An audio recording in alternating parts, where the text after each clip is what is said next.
नमस्कार नमस्कार नमस्कार. मी अवधूत गुप्ते तुम्हा सर्वांचं स्वागत करतो तुमच्या लाडक्या कार्यक्रमामध्ये ज्याचं नाव आहे कॉटन किंग प्रस्तुत खुपते तिथे गुप्ते.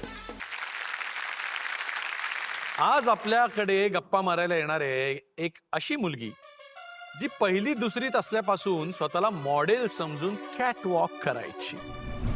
आत्मविश्वास म्हणजे काय तर ती मराठी मुलीचं आजचं स्वतंत्र धाडसी आणि संवेदनशील रूप. म्हणूनच महाराष्ट्राची तरुणाई म्हणते दिसायचं तर तिच्यासारखं, हसायचं तर तिच्यासारखं. बोलूया महाराष्ट्राच्या तिला अर्थात सई ताम्हणकरला.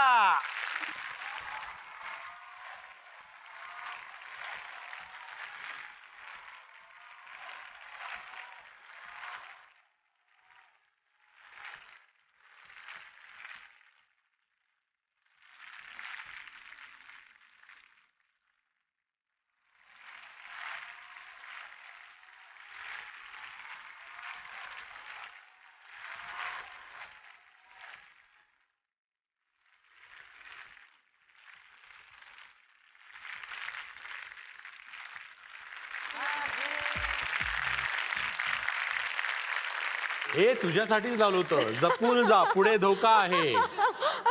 पण तू काय ऐकणार नाहीस. धोका असतोच आणि तुझ्यासारखे मित्र असतात जे सांगतात धोका आहे, त्यामुळे मी सावध होऊन जाते. So sweet. जोरदार टाळ्यांनी पुन्हा एकदा स्वागत सई ताम्हणकरचं.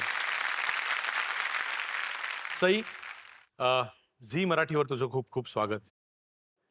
अशा कार्यक्रमामध्ये ज्यामध्ये तुला विचारले जाणार आहेत धारदार टोकदार प्रश्न. येस. आणि या प्रश्नांसाठी खास बनवलेली खुर्ची आता तुझ्यासाठी.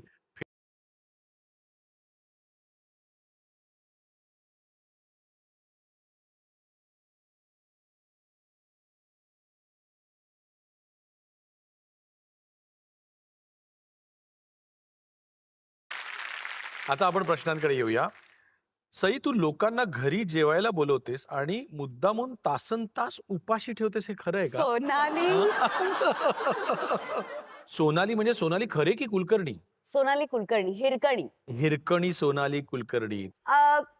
खूप वेळेला असं होतं की आम्ही प्लॅन बनवतो पण ते पोस्टपोन होतं. म्हणजे मी मुंबईत राहून हे रिअलाइज केलं की तुम्ही एका शहरात असता पण तुम्ही भेटत नाही. तुम्ही बाहेर शूटिंगला जाता तेव्हा रोज भेटणं होतं. तर असे जे काही ओकेजन्स असतात ते खूप स्पेशल असतात. आणि मी सोनालीला तिचं लग्न झाल्यानंतर तिच्या आणि तिच्या नवऱ्याला घरी बोलवलं होतं. आणि म्हणजे असं टाइमपास झोन होता खरं तर. मॅच बघत होतो आम्ही आणि तू ये मग I will cook for you असं. तर लंच मी बनवणार होते, त्याचा डिनर झाला, एवढंच झालं.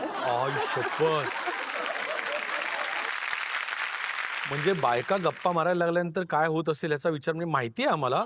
पण ते बिचारं कोकरू नवीन नवीन लग्न झालेलं, तो ब्रिटनचा आहे, तो अर्धा तो असा तो बोलतो, तर त्याचं इंग्रज आळलेला आहे तो. आणि त्या मुलाला तू घरी बोलवून जेवायला, दुपारी बोलवून संध्याकाळचं जेवण दिलंस. पण इट वॉज वर्थ इट. आणि वर्थ इट म्हणजे वर्थ फॉर यू नाही फॉर हर. नाही, फॉर हर ऑल्सो. सोना तिखट मीठ लावून सांगणारच, कारण ती सोना आहे.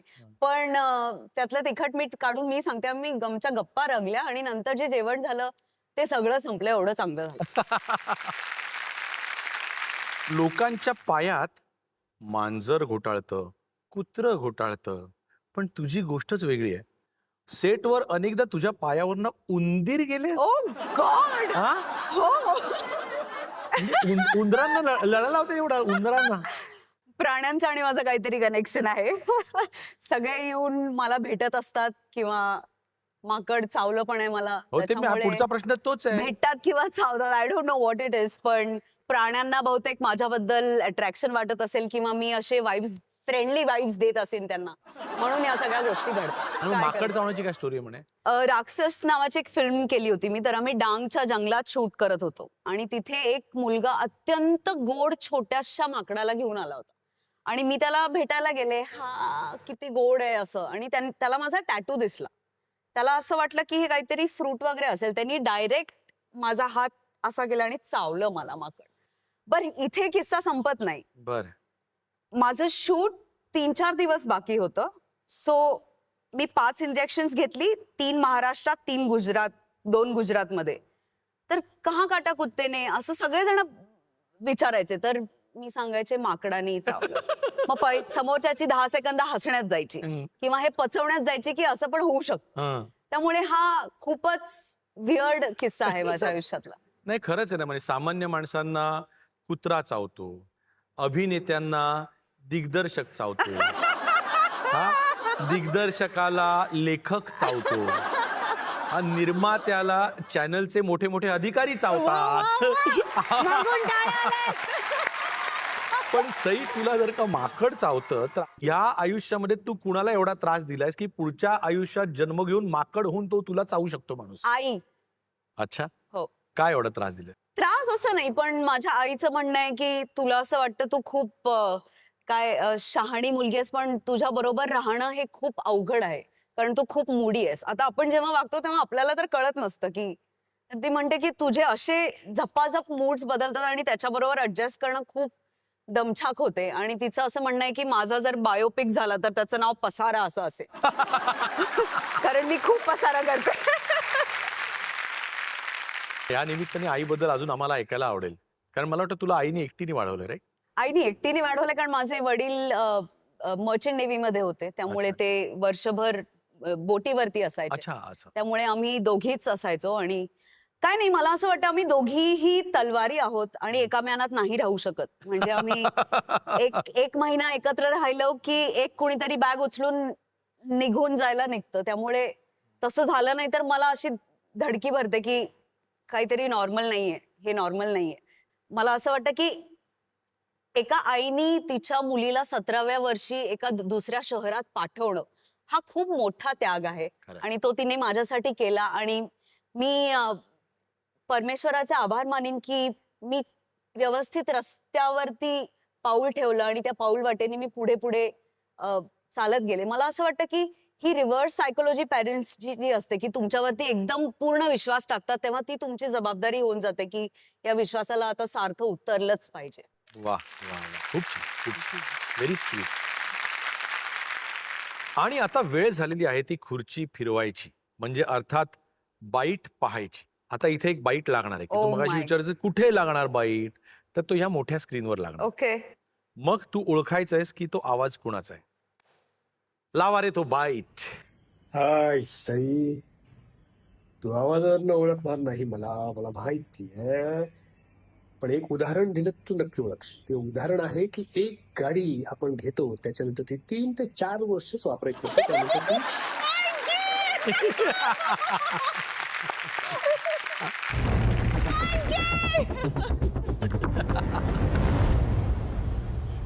काय खुपणारी गोष्ट सांगू मी. काही खुपत नाही. अय्या. खूप खूप छान आहेस, चांगली आहेस, अशीच राहा. आणि मला खात्री आहे की तुझं काम ज्या पद्धतीने चाललंय त्या पद्धतीने मला असं वाटतं की लवकरच एक छानसं नॅशनल अवॉर्ड थँक्यू अंकुश. माझ्या मनापासून इच्छा आहे. हा. आणि दुराच्या वेळीच मला असं वाटलं होतं की ते तुला मिळालं, पण मिळणार. I love you. खूप प्रेम.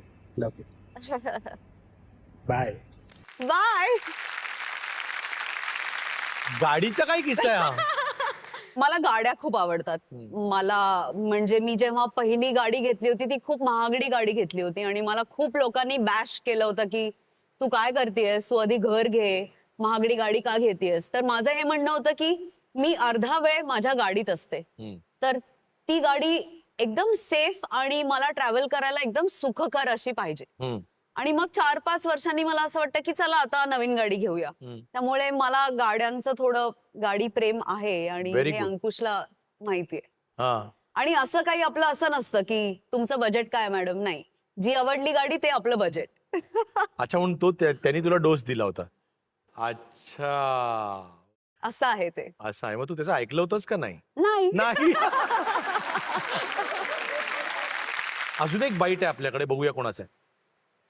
हाय सया, तुझ्याबद्दल असं फॉर्मली काहीतरी इंटरव्ह्यू साठी म्हणून बोलायचं तर मला काही सुचत नाही. आणि एरवीही मी फार तुझ्यावरचं प्रेम व्यक्त करत नाही असा तुझा आरोप असतो.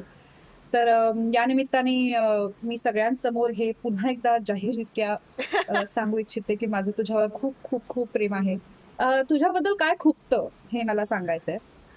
तर मला असं सांगावंसं वाटतं की तुझ्या आयुष्यात जेव्हा नवीन रोमॅन्स शिरतो ना, तेव्हा तू मला विसरतेस आणि माझ्याशी बोलणं कमी करतेस आणि मला दूर करतेस. चोंबडी. तर आत्ता जो तुझ्या आयुष्यातला रोमॅन्स आहे त्याच्याबद्दल माझी तक्रार नाही, तो मला खूप आवडतो, तो क्यूट आहे. पण मला असं वाटतं की आता तो झालाय तसा जुना.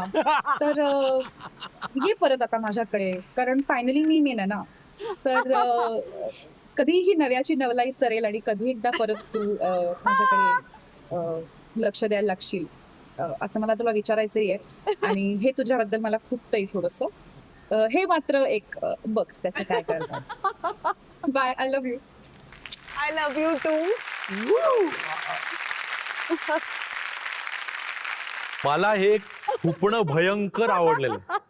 हे दिस इज नेक्स्ट जनरेशन खुपणं आहे. हे बघ सई, प्रेमात पडायला काही प्रॉब्लेम नाही. 25 वेळा प्रेमात पडायला तर अजिबात प्रॉब्लेम नाही. 25 वेळा पहिल्यांदा प्रेमात पडायला तर काहीच हरकत नाही यार. कलेजा लागतंय उसके लिए.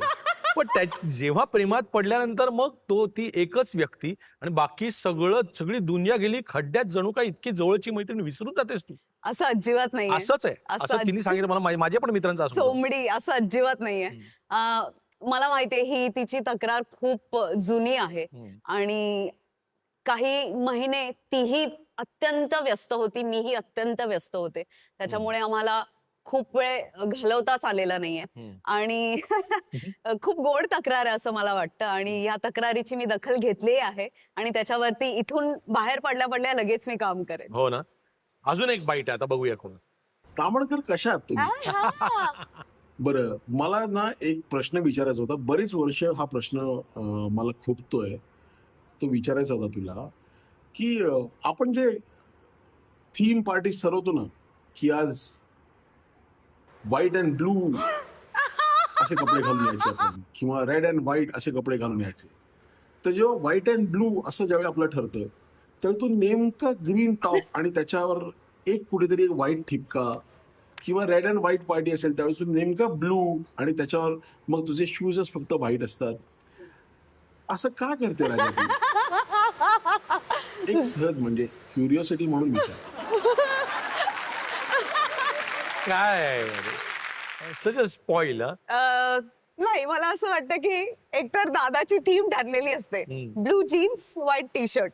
मी असं म्हणते की दादा झालं घिस पिट, तेच तेच तेच. मग मी नेहाला सांगते की अशी अशी थीम आहे. नेहा म्हणते ओके आपण व्हाईट शूज करूया. असं कुठे लिहिलंय की असंच करायचं. So the point is to stand out. बघा आता एकदा आपण एक स्टँडर्ड ठरवले की फॅशन मध्ये एक काहीतरी आपलं वेगळेपण सिद्ध करायचं ठरवलं की ते मेंटेन करायला लागतं. त्याच्यामुळे हा सगळा अट्टाहास. पण त्याची तक्रार दिसते की आम्ही थीम ठरवली की त्याच्या वेगळंच काहीतरी करणार. पण मी जेव्हा जाते तेव्हा मस्त लग रही है रे तू असं म्हणतो दादा. आता काय करणार? ए तू green white T shirt blue jeans पहन के नहीं आई, जा घर पे, असं थोडी म्हणणार. असं म्हणू शकतो तो, त्याला हक्कही आहे तो. पण तो चांगला आहे आणि त्याचं माझ्यावर खूप प्रेम आहे म्हणून तो म्हणतो की अच्छी लग रही है रे. So sweet. और इसी बात पे खुर्ची परत आपण पूर्वस्थळी आणून ठेवूया आणि पुढच्या प्रश्नांकडे येऊया. तू तुझ्या खेळण्यांशी बोलत बसतेस आणि राग आला की मारतेस सुद्धा. कुठून मिळाली ही? आम्ही माहिती काढायला आमचा रिसर्च टीम जोरदार आहे. सांग कुठली खेळणी आहेत तुझ्याकडे, कोणाशी बोलतेस? माझ्याकडे एक स्टफ्ड बेडूक होता. त्याचं नाव पुदलक असं ठेवलं होतं मी. पुदलक. आणि हा म्हणजे आवडतं मला गोष्टींशी, मशीन्सशी आणि खेळण्यांशी बोलायला. अजूनही माझ्याकडे खूप सारी स्टफ टॉयज आहेत आणि सगळ्यांना नाव आहेत. माझ्याकडे निनाद नावाचा एक टेडी बेअर आहे. त्याच्यानंतर सुवर्णा नावाची एक भावली आहे. आयशाबास. तो आहे नाही पण ही जरा. कुणाच्या तरी रेफरन्सनी नाव ठेवली असणार. निनाद कोण होता म्हणून त्याचं नाव नाही निनाद नाही ठेवलं. असं काही नाही. तो आय डोंट नो, काही नावं असतात म्हणजे असं होतं की हा ह्याचं हेच नाव असणार. तर त्याचा चेहरा निनाद सारखा आहे, अच्छा. तर त्याचे नाव निनाद. लहान मुलं सगळ्यांना आवडतात, पण तुला लहान मुलांमध्ये एक विशेष क्वालिटी विशेष क्वालिटी असली की ती जास्त आवडतात. काय ते तूच सांग. यार कसं वाटेल सईत अमरकर म्हणते की मला मेकुडाबद्दल उत्सुकता आहे. I am sorry but I am a booger fan. I am sorry. म्हणजे त्यांची नाके इतकी छोटी छोटी असतात, ते मज्जा येते काढायला. शी. शी. Sorry. हा? एक वेगळं डायमेन्शन ओपन केलंय तू या कॉन्व्हर्सेशनने माझ्या हो, पर्सनॅलिटी. मी इमॅजिन करतोय शेंबडी मुलं. आपण शाळेमध्ये असं खूप बघितलंय की हा. टन टन टन टन टन टन टन टन टन टन टन. असं येस. शी.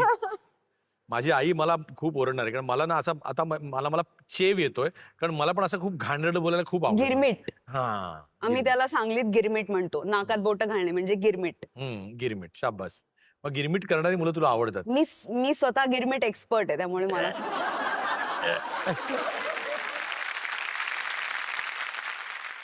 आणि आता ह्यानंतर वेळ झालेली आहे ती मॅजिक बॉक्सची. आणि ह्या वेळेस ह्या बॉक्समध्ये आहेत काही तरुण राजकारणी नेत्यांचे फोटोज. ओ तू आहेस एक फॅशन आयकॉन, स्टाईल आयकॉन आहेस तू इंडस्ट्रीची. तर ह्या नेत्यांना कुठल्या प्रकारचे आउटफिट्स, कुठल्या प्रकारचं स्टायलायझिंग चांगलं दिसेल, Oh, wow. कारण हे तरुण नेते आहेत सगळे. हे तू सांगायचंस. नक्की. त्यासाठी एकतर तुझ्याकडे आता फोन नाहीये, मी तुझ्या मेकअप मॅनला सांगतो की इथे फोन आणून द्यायला. ओके. अझीम,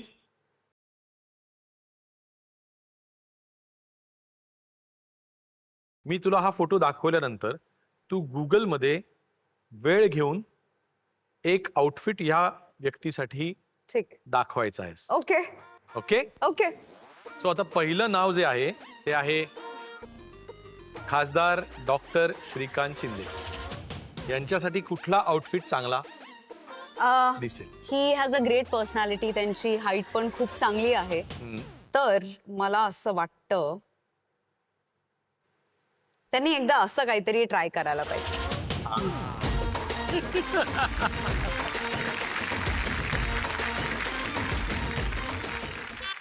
पुढचा फोटो आहे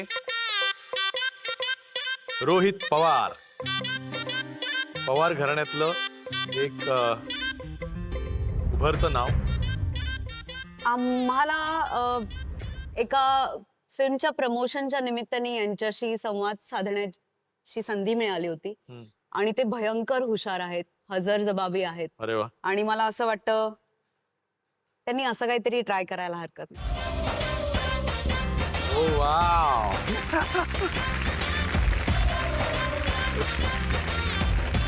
पुढचं नाव आहे, आता हे नाव येणारच या यादीत, ह्याची सगळ्यांना खात्री होती, मला देखील होती.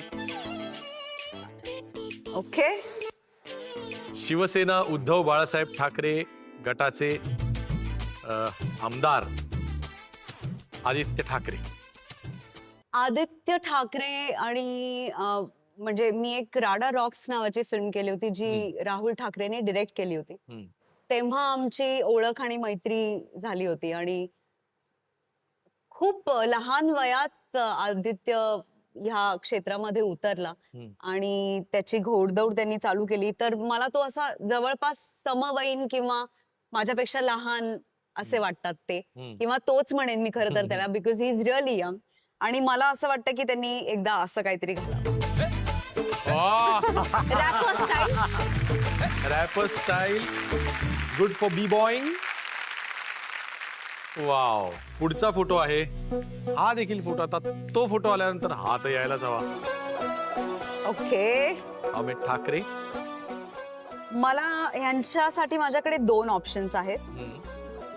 त्यातला पहिला option, because he has a great personality and he is very handsome, हा आहे. Wow. It's kind of a beach wear वाटतंय ना ते? येस. आणि दुसरा ऑप्शन पण आहे,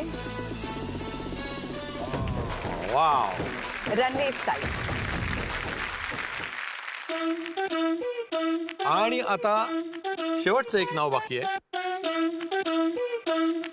doctor Sujay Vikhe Patil. Okay. Something like this. Wow, I agree. खरंच क्या बात आहे सई. खूपच छान.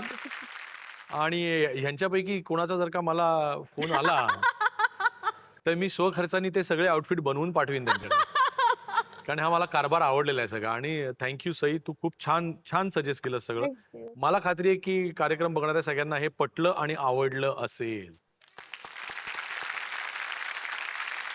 आम्ही असं ऐकलंय की तू माशासारखे चेहरे बनवतेस. आम्हाला मोबाईलचे इमोजी बघून कंटाळा आलाय. नवीन इमोजी बघूया. हा बघ आला. म्हणजे आता पहिला दुःखी मासा कसा असतो. So cute. उत्साही मासा. आणि आनंदी मासा. Happy fish.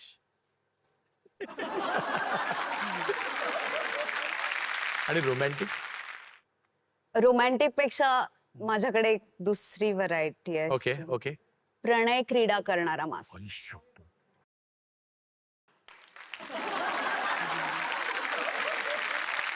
वा, क्या बात आहे. चला आता आपण सई म्हणजे किचन मधली सई काय आहे हे आपण जाणून घेऊया. की कुणाच्या हातचं पनीर छान असतं, कुणाच्या हातची बिर्याणी चांगली असते. तुझ्या हातचं नक्की काय चांगलं आहे. पिठलं. पिठलं. दुधातलं पिठलं. अच्छा. सांगली स्पेशल. अरे वा. म्हणजे माझे काही मित्रमैत्रिणी फक्त पिठलं भात खायला घरी येतात. मी तुझा मित्र नाही. आहेस की. आता मग? ये नक्की. साजूक तूप, पिठलं आणि भात. क्या बात आहे. हा, साजूक तूप, पिठलं आणि भात. पण म्हणजे नॉनव्हेज नाही करत. करते. मी सोनाली आणि सोनालीचा नवरा आला होता कुणाल, तेव्हा मी चिकन पास्ता बनवला होता. म्हणजे तू त्यांना जेवायला बोलवलंस आणि तिला सांगितलंस मदतीला ये. नाही, असं नाही केलं मी. हे आमच्या भागातले, तू सांगलीचेच, लक्षात ठेव. कोल्हापूरची लोक असं ऐकून घेत नाहीत. नाही, असं नाही केलं मी. पुण्यात असं झालं तर चालतंय की बाबा या जेवायला येता का आमच्याकडे, येताना डबा घेऊन या, एकत्र जेवू आम्ही आमचा, तुम्ही तुमचा. नाही, असं नाहीये. असं नाही ना. असं नाही. आणि आता वेळ झालेली आहे पुन्हा एक व्हिडिओ बघायची. आणि ह्या राऊंडचं नाव आहे काटा काढणे. अरे बापरे. हा. ओके. ज्यामध्ये एखादी व्यक्ती असते जिच्या मनामध्ये तुझ्याबद्दल राग किंवा काटा बोचतो आहे बरेच महिने, वर्ष, बराच काळ. तर त्याला आम्ही विचारतो की हा त्याच्या मनातलं जे शल्य आहे ते त्यांनी ह्या स्क्रीनवरती मांडावं. आणि तू त्याला मोठ्या मनाने जे काय असेल ते तुमच्या दोघांमधलं जे असेल ते कॉम्प्रोमाइज करून टाकावं आणि दोघांच्या मनातला काटा दूर व्हावा कायमचा. वा, मस्त राऊंड आहे. मस्त राऊंड आहे ना. बघूया. हॅलो सई, तू या खुपते तिथे गुप्ते कार्यक्रमात आल्याबद्दल तुझे खूप खूप अभिनंदन. मला हा कार्यक्रम खूप आवडतो. ओळख मी कोण आहे? नाही ओळखत. नाही. नाही. अरे प्रयत्न कर. काय आवाज लावलाय हा. अच्छा, लावलेला आवाज असं कळतंय. हो. एवढं ओळखलंस तरी खूप आहे. हे बघू नको. बघायचं कोण आहे. नाही. नाही. 3 चान्स. म्हणजे आवाज कोणाचा लावलाय हे कळतंय, पण ही खरी व्यक्ती कोण आहे हे नाही कळत आहे. आवाज कोणाचा लावलाय. निळू फुलेंचा. निळू फुलेंचा. अच्छा, निळू फुलेंचा. बरं, ठीक. चांगलं. दादा हा? काय? कोणाचा? नाही, ठीक आहे. कोणी लावलाय. नाही माहित. नाही. फिरवायला सांगू खुर्ची. तूच आहेस. कोणीतरी लावलाय? इथे कोणीतरी कॉपी केलेली आहे. हा पार्ट तुला काय एडिट होईल. माहिती रे माझ्याबद्दल? आता बघूया. खुर्ची फिरायची वेळ झालेली आहे. खुर्ची फिरवा. हो. अय्या.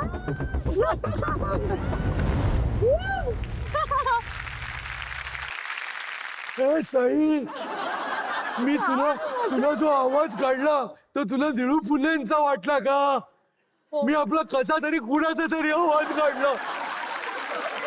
आता बघूया कुपण काय आहे या माणसाचं ते. All right. तुझ्या कदाचित लक्षातही नसेल, मी नवीन टॅटू काढला होता आणि आपण सगळे एका फिल्मी पार्टीला मुंबईच्याच एका पंचतारांकित हॉटेलमध्ये जमलो होतो. हम्म. एअरपोर्ट जवळच्या. आणि तिकडनं ज्यावेळेला बाहेर पडलो त्यावेळेला तू आणि गिरिजा ओक अशा दोघी जणी होत्या. त्यामुळे माझं हे खुपणं तुमच्या दोघींबद्दलचं आहे. मला माहिती आहे की मी काय असा मसलमॅन नाहीये, मी काय असा फार अच्छा. गश्मीर महाजनीसारखी माझी बॉडी नाहीये हे मला माहिती आहे. पण तरी मी काढला टॅटू माझ्या खांद्यावरती आणि मी तो बऱ्याच प्रमाणात त्यावेळेला मिरवायचो नवीन नवीन असताना. आणि मी स्लीवलेस काहीतरी आउटफिट्स घालायचो. आणि तुम्ही बाहेर आल्यानंतर माझी खूप चेष्टा केली होती तुम्ही ऐकलं आणि होतंस? मला चिडवलं होतं की म्हणजे तुम्ही दोघींनी मिळून मला खूप चिडवलं होतं की तू टॅटू काढलायस म्हणून. अं, मला त्याच्यानंतर मला खूप लाज वाटली आणि मग मी बरेच महिने मग मी परत तो टॅटू काही शो ऑफ केला नाही. तर माझ्या मनात ही गोष्ट खूप खुपतीये तेव्हापासूनची. तर Sorry. तुला तर माहिती आहे की आपण आहे का सगळेजण अजून? मिळून बॉडी शेमिंग बद्दल किती ज्ञान पसरवत असतो आणि लोकांना शिकवत असतो, समजावत असतो की तुमचं शरीर कसंही असलं तरी सुद्धा ते तुमचं आहे आणि त्याचा अभिमान बाळगला पाहिजे. पण अं. तुम्ही दोघींनी मला चिडवलं. तर मी आज माझं हे खुपणं या मंचावर मांडतोय आणि तू प्लीज मला तू सांग की तू मला सॉरी म्हण. अशी माझी विनंती. Thank you very much. How sweet Avadhoot, how sweet. म्हणजे आता तू तो अख्खा किस्सा माझ्यासमोर जिवंत केलास परत, आणि तू ही गोष्ट सांगितलीस.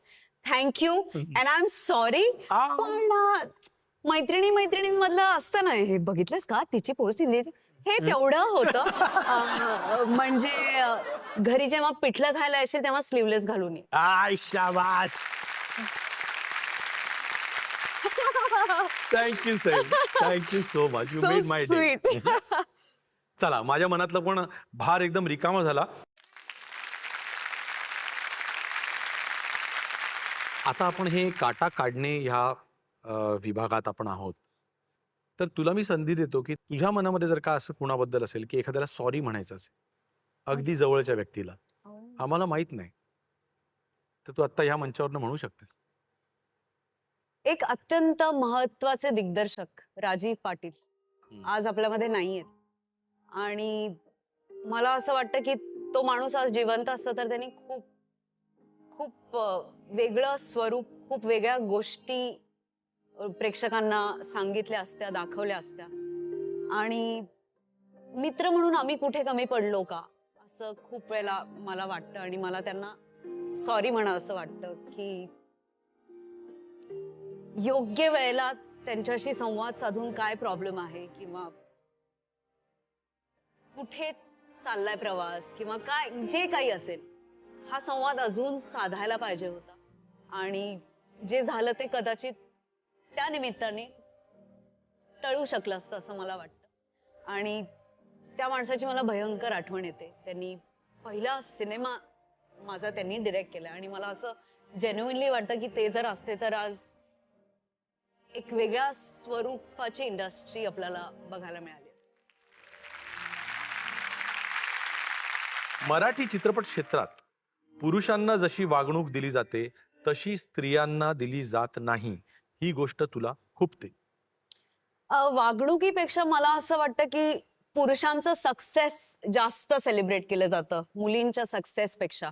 मला हेही एक जाणवलंय की पुरुषांना जास्त सिरियसली घेतलं जातं अच्छा. एखाद्या फिमेल ऍक्टर पेक्षा. आणि मला ही गोष्ट खुपते.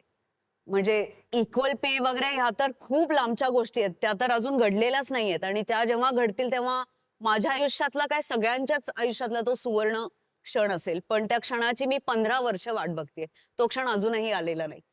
हा डिफरन्स किंवा हे डिस्क्रिमिनेशन का, याचं उत्तर मी अजूनही शोधतेय. तुम्हाला जर का ते मिळालं असेल तर प्लीज मला द्या. आय एम 100% विथ यू की सई कमी किंवा जास्त, पुरुषांपेक्षा कमी किंवा जास्त, ह्यापेक्षा तू हक्कानी पैसे मागायला हवेस आणि तुला ते मिळायला हवेत. आणि आता वेळ झालेली आहे ती फोन राऊंडची. सई, तुला माहितीये तू फोन उचलून कुणाशीही बोलू शकतेस. उचल तो फोन. मला मराठी चित्रपट बघणाऱ्या प्रत्येक प्रेक्षकाला हा फोन मी करणार आहे आणि त्यांच्याशी संवाद साधणार आहे.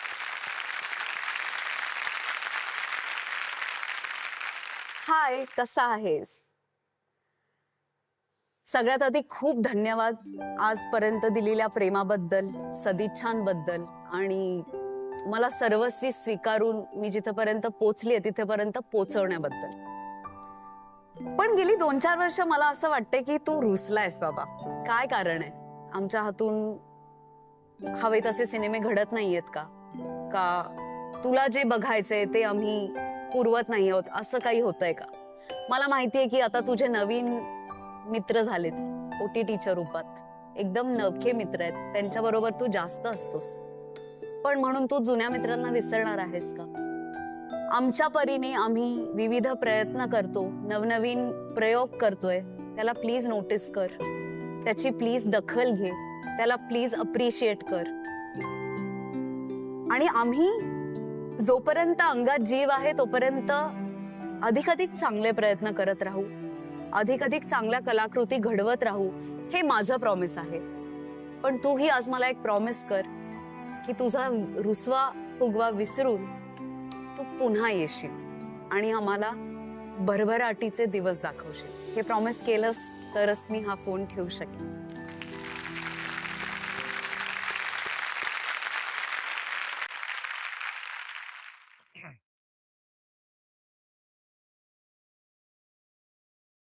हॅलो हॅलो, हा सई तावणकर. हा, मी मराठी प्रेक्षक बोलतोय. मॅडम, मी तुमचे सगळे पिक्चर बघतो मॅडम. तुम्ही आजकाल पिक्चर मध्ये येत नाही म्हणून मी पिक्चर बघत नाही. आम्हाला दुनियादारी 2 बघायचा आहे, आम्हाला सनई चौघडे 2 बघायचा आहे, आम्हाला अनेक पिक्चर बघायचे तुमचे, म्हणून मी येत नाही. तुम्ही जास्तीत जास्त सिनेमामध्ये मला दिसा, मी नक्की येईन बघायला. थँक्यू.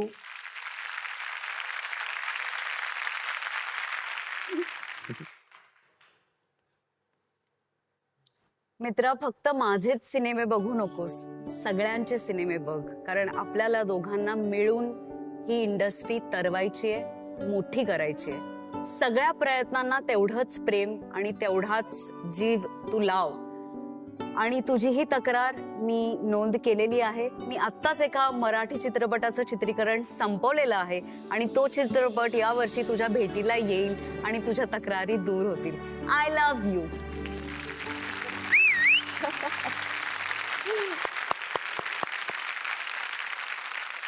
मराठीमध्ये म्हणजे अगदी पूर्वी 50 वर्षापूर्वी यमुना जळी जर का गाण्याचा अपवाद सोडला ब्रह्मचारी चित्रपटाचा, तर त्याच्यानंतर थेट स्क्रीनवरती, सिल्वर स्क्रीनवरती बिकिनी घालणारी मुलगी तू पहिली होतीस.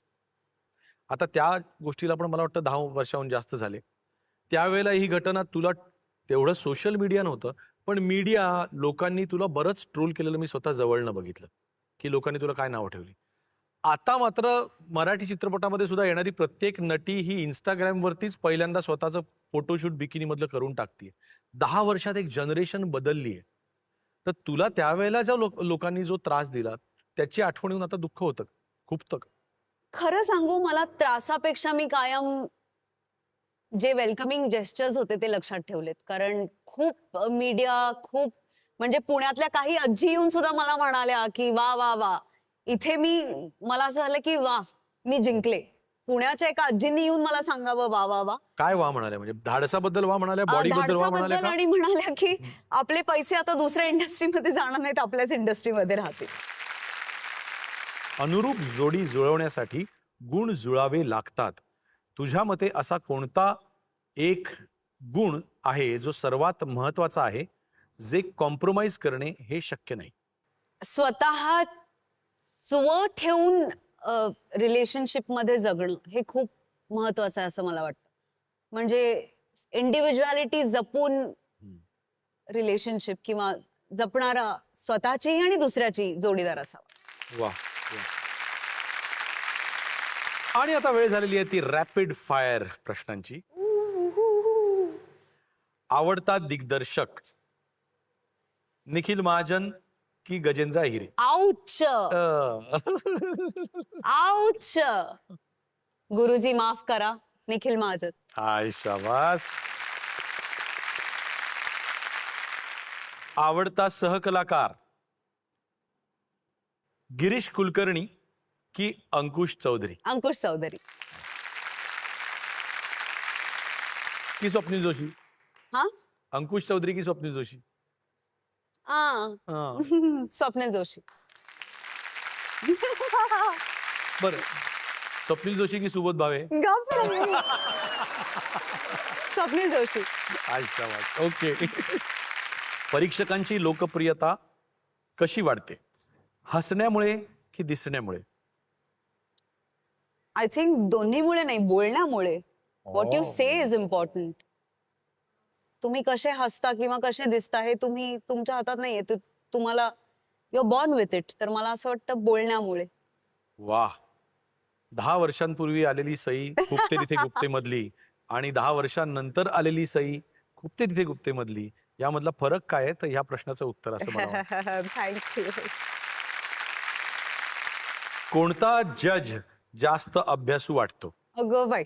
प्रसाद ओक की स्वप्नील जोशी? बापरे. पशाजी. प्रसाद ओक.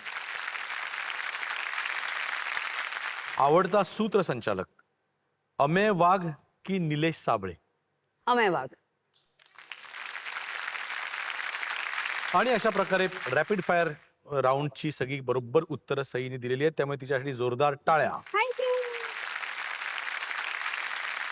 आजकालची मुलं जी जीवावर बेतणार असं डाएट करतात, त्यांना तू काय सल्ला देशील? मला एकूणच एक गोष्ट सांगायची आहे की आयुष्यात कुठल्याच गोष्टीला शॉर्टकट नाहीये. त्याच्यामुळे एकच आयुष्य असताना हे नाही खायचं, ते नाही खायचं, हे कशासाठी आणि कोणासाठी करायचं? एकदम शॉर्ट मध्ये आम्हाला सांग ना की तुझं डाएट काय असतं? मी सगळं खाते, कारल्यापासून भोपळ्यापर्यंत. मला सगळ्या भाज्या आवडतात. मला भाज्या खूप आवडतात. मी अशी नॉनव्हेज साठी वेडी नाहीये. मला सी फूड जास्त आवडतं, पण मला भाज्या खायला खूप आवडतात. आणि सकाळी आपण म्हणजे आजकाल ब्रोकोली आणि ओट्स आणि हे सगळं आपण मोठे होताना होतं का? आपण उपमा, पोहे, पोळीचा लाडू हे खाऊन वाढलोय ना. हो. तर मला असं वाटतं की हेच आपलं डाएट आहे आणि हेच मग तू डाएट तेच खाते? असावं. मग सकाळी उठून तू उपमा पोहे हो ब्रेकफास्ट हो करतेस? हो. शेवयांचा दुपारी? उपमा, पोहे. मग दुपारी जेवतेस? दुपारी जेवते. मग मला त्याच्यात चपाती भात दोन्ही खातेस का एकच चपाती? मला भात फार नाही आवडत, पण मला चपाती, पोळी आवडते. म्हणजे पोळी इतकी आवडते की कधी कधी जेव्हा एखाद्या रोलची डिमांड असते की एवढ्या विंडोमध्ये तुम्हाला असा शेप अचीव्ह करायचा आहे, तेव्हा आम्ही खूप स्ट्रिक्ट डाएटवर असतो, तेव्हा प्रोटीनचा इंटेक वाढवला जातो. तेव्हा नॉन व्हेजिटेरियन जेव्हा इन्क्लुडेड असतं, तेव्हा मला पोळी स्वप्नात येते. I am not kidding. आणि पुढचा जो राऊंड आहे हा आम्ही खास सई येणार म्हणून एक्सक्लुझिव्हली डिझाईन केलेला नवीन राऊंड आहे. तू हे गुन्हे केले आहेस का नाही असा विचारणारे हे प्रश्न आहे. बरं. कारल्याचा ज्यूस आलेला आहे, मोसंबीचा ज्यूस आलेला आहे. प्रश्न विचारला जाईल, आमचा कॉन्फिडन्स आहे की तू तो गुन्हा केलेलाच आहेस, तर गपचूप कारल्याचा ज्यूस पी. आणि जर का तुला मान्य नसेल, मोसंबी ज्यूस पी. फेक अकाउंट वरून कधी कोणाला ट्रोल केलं आहेस का? नाही, नाही. खरंच नाही. असं आहे. पुढचा प्रश्न, खोटं बोलून किंवा मॅनिप्युलेट करून कधी कुठला रोल मिळवला आहेस का? नेव्हर. That's not me. मी बहुतेक हे इथेच होते. लँडलाईनच्या काळात रात्री अपरात्री फोन करून कुणाला त्रास दिला आहेस का?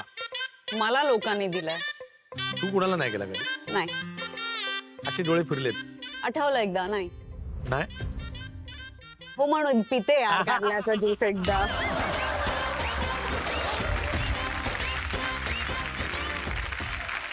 उधारीचे म्हणजे कंसात मित्रमैत्रिणी किंवा कोणाकडे तरी आयत्या वेळेला मागून असे उधारीचे कपडे घालून इव्हेंट किंवा प्रीमियरला कधी गेली आहेस का? आम्ही उधारीचेच कपडे घालतो. ऑलवेज.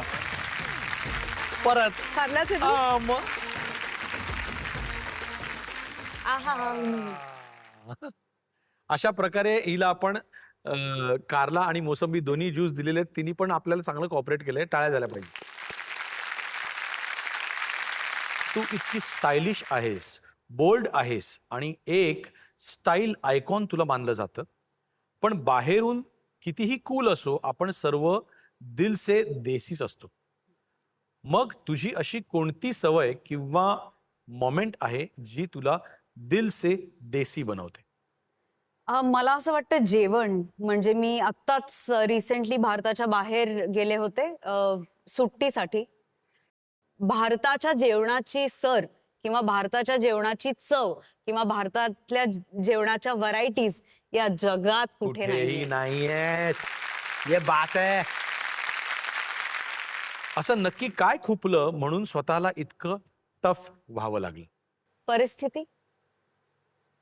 एक काळ असा आला की घरची सगळी जबाबदारी माझ्यावरती येऊन ठेपली आणि मग माझ्याकडे ऑप्शन नव्हता. म्हणून मी काहीतरी स्वतःच्या पायावर करू पाहू लागले. त्याच्यानंतर मला त्या माध्यमातली मॅजिक समजायला लागली, त्याच्यातलं पॅशन किंवा झिंग समजायला लागली. आणि मग हळूहळू माझा प्रवास ते आवडण्याकडे किंवा ते एक्सप्लोर करण्याकडे झाला. सई, तुझ्यासारख्या आतून हळुवार, संवेदनशील पण बाहेरून टफ अशा व्यक्तिमत्वाला कॉटन किंगचा सलाम. कॉटन किंग तर्फे तुझ्या कुटुंबियांसाठी आणि मित्रांसाठी एक गिफ्ट हॅम्पर.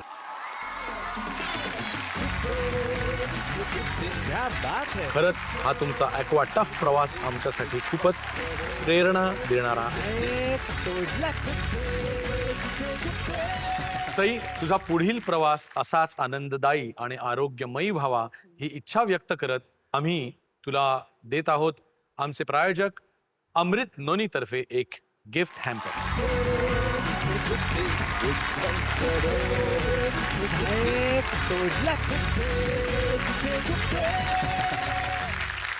पुन्हा भेटूया ह्याच वेळी ह्याच दिवशी तुमच्या लाडक्या कार्यक्रमामध्ये, ज्याचं नाव आहे खुपते तिथे गुप्ते.